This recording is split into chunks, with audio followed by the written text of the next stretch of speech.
Hello to everyone, good morning. This is Jana's channel. Welcome to my vlog. I'm here in my garden, guys. I just want to share with you this beautiful flower called Japanese bamboo.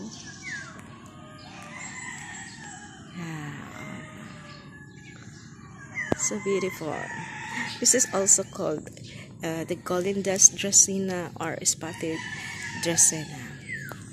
But the specific name is Dracaena sargulosa. So, kakasibol pa lang po ng kanyang flower. Ayan. Ito po ang kanyang flower.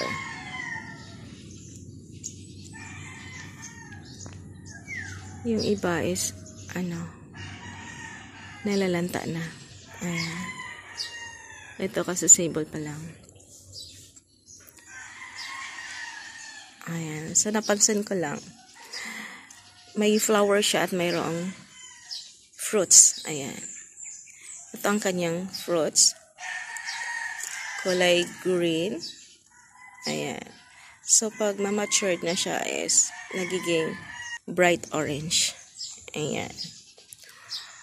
So, gusto ko lang sabihin sa inyo na itong halaman na ito ay nabibilang sa tinatawag nilang lucky plants.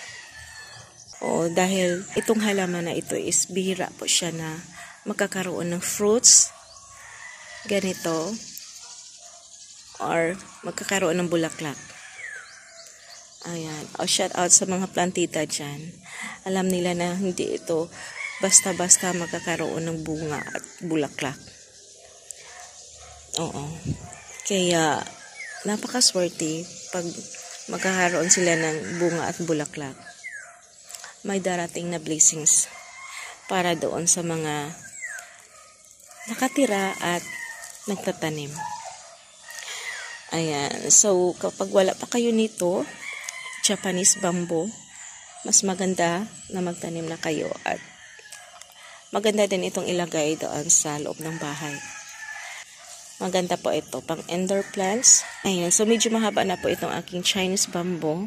Umabot na yata ito ng 4 high. Ayan. So mostly talaga, lumalaki ito hanggang 8. Yung kanyang high. Ayan, so dito sa akin, nakatanim lang po siya sa pot.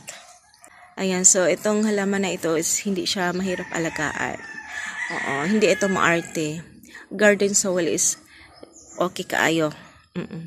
Pero dito sa akin, nag-mix ako ng 30% na garden soil, coco peat at saka carbonized rice salt. So yan ang aking ratio sa aking Japanese bamboo.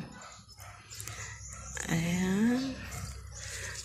So napansin ko pala mula nang tinitrim ko siya, dumadami na yung kanyang bulaklak. Pero yung bunga niya, bihira lang talaga. Napansin nyo, isa lang ang bunga dito. Ayan. Isa lang talaga. Hindi ko alam bakit isa. Pero ang daming sumisibol na mga bulaklak. Pero hindi siya nag-work. Parang namamatay lang din. Tapos napansin ko, pag magkaroon siya ng bulaklak, ang tagal niyang mamamatay. Kaya sana dumami yung bunga niya. Para maraming blessings ako. Oo. Yan talaga ang inaabangan ko, guys, na magkaroon ito ng maraming bunga. Oo, kasi bihira lang talaga itong magkakaroon ng bunga. Kaya nabibilang siya sa lucky plants. Ayan. So, itong halaman na ito is gusto nila yung direct sunlight.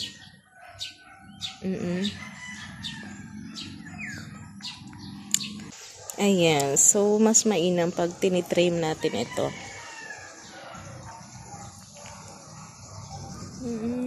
Ay, mayroon pala dito. Mayroon pa palang bunga. Ayan. So, dalawa yung bunga niya.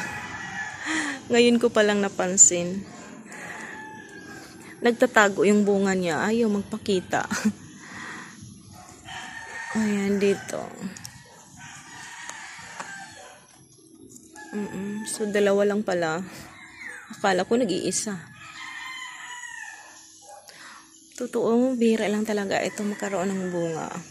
Pero, doon sa kaibigan ko, grabe talaga. Ang daming bunga niya. Tapos, ang tagal din siyang mawawala. Parang enjoy ang mga bunga. Pero dito sa akin, napansin ko, hindi gaano ka rami. So, hindi ko na-experience yung ganun kadami bulaklak at bunga doon sa kaibigan ko. Kaya, nasasabi ko, maswerte talaga siguro. Ito sa akin, yun, hindi pa siya nagkaroon ng as in maraming bunga talaga. Kaya, inaabangan ko yun. Sana magkaroon nga, no? Para marami akong blessings. Biyaya na darating. Yan ang mga kasabihan ng mahilig ng mga halaman. Oo.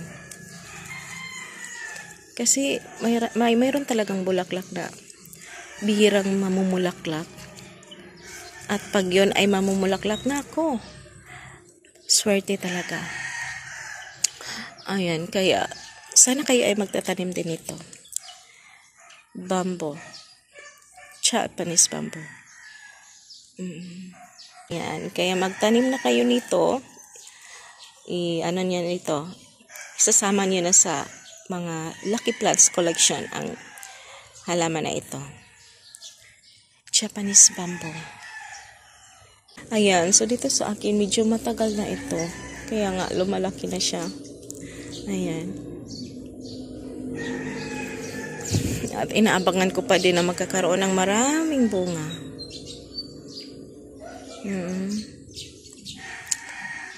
So that's all for now. Thank you so much for watching my video today. So I just wanna share with you this Japanese bamboo.